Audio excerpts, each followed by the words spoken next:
weydiiyey hadday cadhadu kaa badato warwarka iyo walbahaarkaasi waa laba nooc marka horeba waxa keena wax biological ah wuxuu ka iman karaa jidhkiisoo khalal u shaqeeyey ama heredity dhaxaltooye hore ha noqdo oo family iyo caa'iladu ay lahayd kanaynu inagu ka warramaynaa kaa maaha waxaynu ka warramaynaa waa wixii ka yimi asbaab khaarijiya asbaabta khaarijiga ay ka timi markaa waxa weeyaan qofkoo mashkilada ku dhacday qofka oo warwar galay qofka oo musiibo intay ku timi musiibadii xejin kari waayey xanuun bay dhashaa marka dambe dunida xanuunkani wuxuu maanta ka mid yahay xanuunada ugu tirada badan leh xanuunadan isla hadalka iyo warwarka ahi waxay ka mid yihiin xanuunada dunida ugu tirada badan leh walidaalika waxaa la tilmaamaa yurub oo kale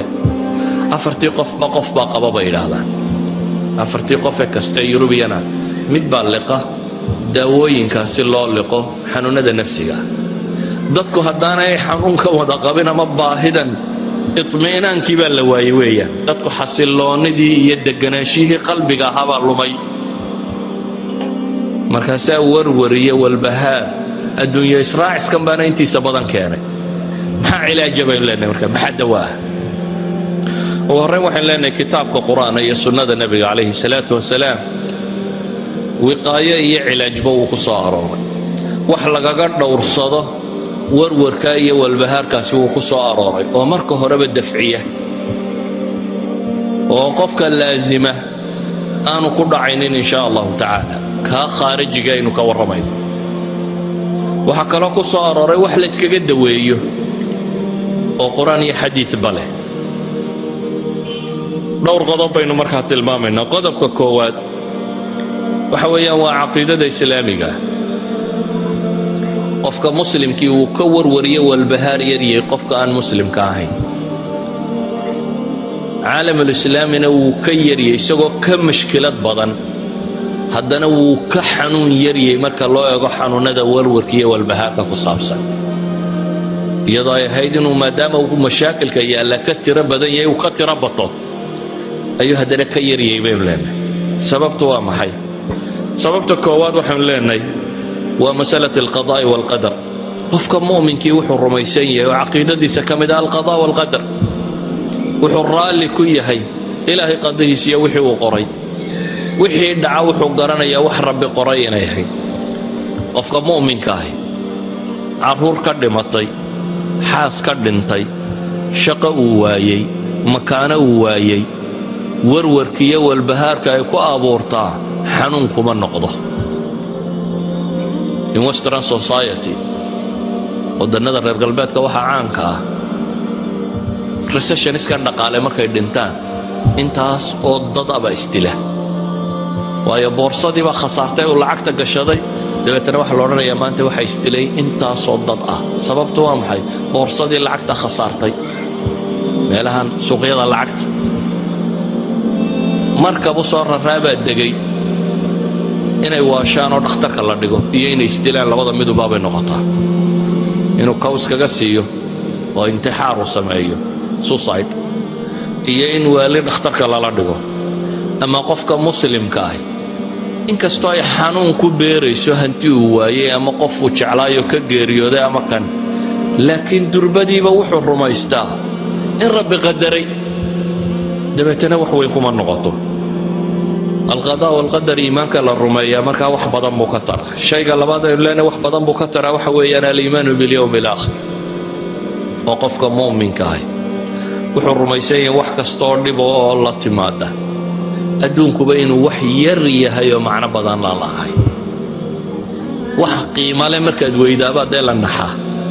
laakiin adduunka gebigiiba nebigu wuxuu leeyahy calayhi salaatu wasalaam low kaanat addunya tacdilu cinda allahi janaaxa bacuuda ما سقى كافرا منها شربة ماء حديث إمام الترمذي ورني الشيخ الألباني نحس صحيح كنت المامية أدون لما انتبه إلهي أكتي هدو قرب كان يعكل لقيا كان يعلق غيبية كان يعانا والبا وحفايدة لهين ayaa haddana la qaybqaybiyo waxa la tilmaamay garabkeed adduun dhammaantii baa la yidhi hadduu kaneeco garabkeed ilaahay agtii ka joogo qiimayntaa leeg hadduu ka leeyahay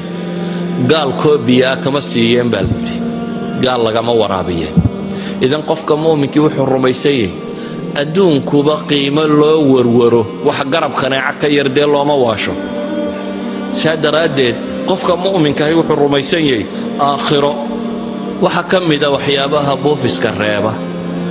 ducada badan iyo tasbiixda badan oo nabiga calayhi salaatu wasalaam wuxuu leeyahay qofka ku ducaysta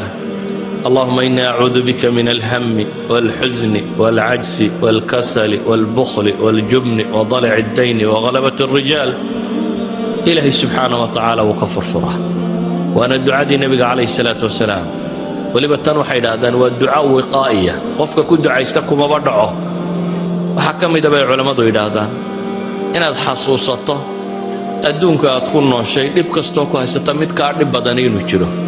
qoladani cilaajka nafsiga samaysa culimada psychology-guna waxay dhahdaan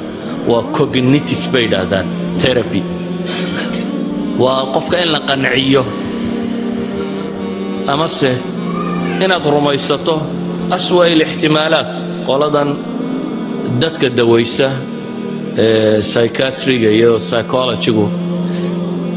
dadkooda bukaynta isugu yeedhaan meel ayuu dhakhtar ku dhex fadhiistaa dabeetana mid walba waxa la dhahaa dhibtii iyo mushkiladii ku qabsatay ka waran markay isaga waramaan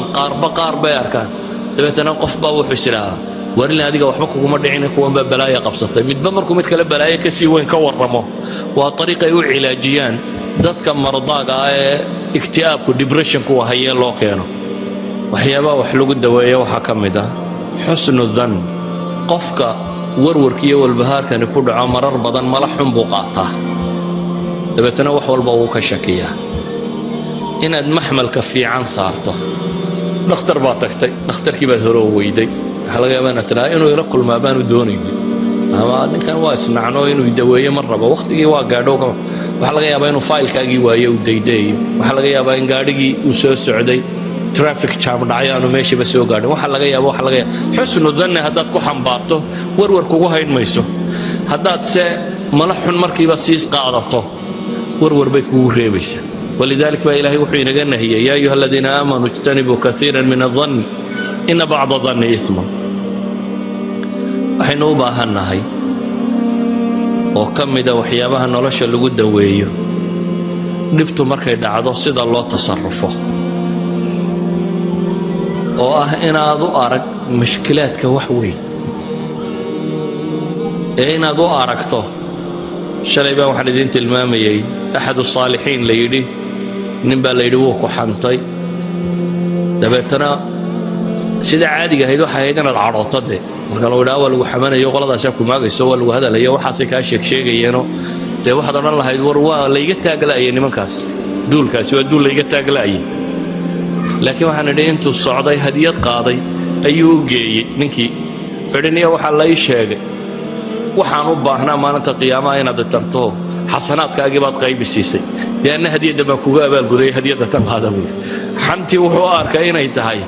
dee nin xasanaadkiisii wax ka bixinaya wixii uu shaqaystay salaadii iyo soonkiisii qayb ka miduu kuugu deeqay intuu ku xamanayay waayo aakhire waxaa la yidhi dee marka laysu soo tubo qof walba qofka kale waa looga goynayaa oo xasanaadkaaga dadka loo qaybinaya haddii xasane laga waayana sayi'aadkood idan haddaad si fiican u fakarayso depressionku iyo cadaadisku qofka kuma dhaco waxaa ka mida baynu leenahay qofku inuu garto amal inna maca alcusri yusra nolosha inaad amal dhigin inaad garato dhib kasta oo jirta in berrito sayajcal allahu bacda cusrin yusra in ilaahay subxaanahu wa tacaala uu fudaydinayo waxaan ku soo koobayaa wakhtigoos ka kooban daraaddeed qof kasta uu xanuunku ku dhacay waxaan leenahay dhakhaatiirta la xidhiidha atibada nafsiga waa dhakhaatiir wax daweeya idan waxaan idinkula talinaya waxa weeyaan kow qofka mu'minkii hadday masaa'ilkan khaarijiga iyo iska daweyn karaa laakiin kuwan iyo kuwa kaleba haddaad la tashato tabiibkaaga waliba khaasatan waxaan jeclaan lahaa tabiibka nafsiga inuu tabiib nafsi oo muslima noqdo waayo kaasaa garanaya sida aad u fakaraysa rasmiga maskaxdu hadday si qaldan u fakarto waxay soo daysaa awaamir qaldan ama qanjidhada jidhka ku jira dheecaamada soo daaya waxay soo daynayaan dheecaamo qaldan oo ama dheecaan loo baahnaa inuu soo baxaa baan soo baxaynin dabeetana jidhku siduu wax u maamulaya qaldamaya ama dheecaan quantity yar looga baahnaa buu jidhku dheecaan badan ka soo daynayaa dabeetana jidhku siduu u shaqaynaysaa qaldamaysa xanuunada nafsigii intooda ugu badan haddaad qarsatana xanuun cudwiyana way sameeyaan calool xanuun bay keenaan rheumatism bay keenaan wadna xanuun bay keenaan maxaa la yidhaha sonkorow bay keenaan blood pressure bay keenaan kullu dalik xanuun nafsigi wuu keeni karaa bay culammadu yidhahdaan marka intaad xanuun nafsiyo fudud iska dawayn lahayd hadhow yaad la eedaadin dhiikar iyo kaadi macaan ama wadna xanuun yaad la eedaadin xanuunku waa isku wada mida waxaad u baahantihin haddaad buufis dareento iyo haddaad buuq dareento haddaad seexan weydiiyo hadday cadhadu kaa badato haddaad cadho badan dareento haddaad shaki badan dareento haddaad wax maqmaqasho sidii qof codaduun maqlaya ama in la xamanayo haddaad midaba aragto qof uun ishiisu mararka qaarkood dad hayru caadiya wax arkayaan marar badan baanay jibinkan iyo waxaan ay isu sheegaysaan ahay ay yihiin xanuun psychological oo u baahan inaad dhakhtar tagto idan ikhwatii fi lcaqiida ugu horrayn waxaan ku leenahay caqiidadaada saxo waa sax wardigaaga badiyo dikrigaaga laa ilaaha ila allah subxaana allah alxamdu lilah salliga nebiga badso waa lagu degaa cibaadaadkaaga badso rabbigaa kalsoonidiisa badi basharka iyo waxay walaaqayaan ilow intaa kadibna haddaad daawo u baahantahay isdaawee waa yar dhakhtarta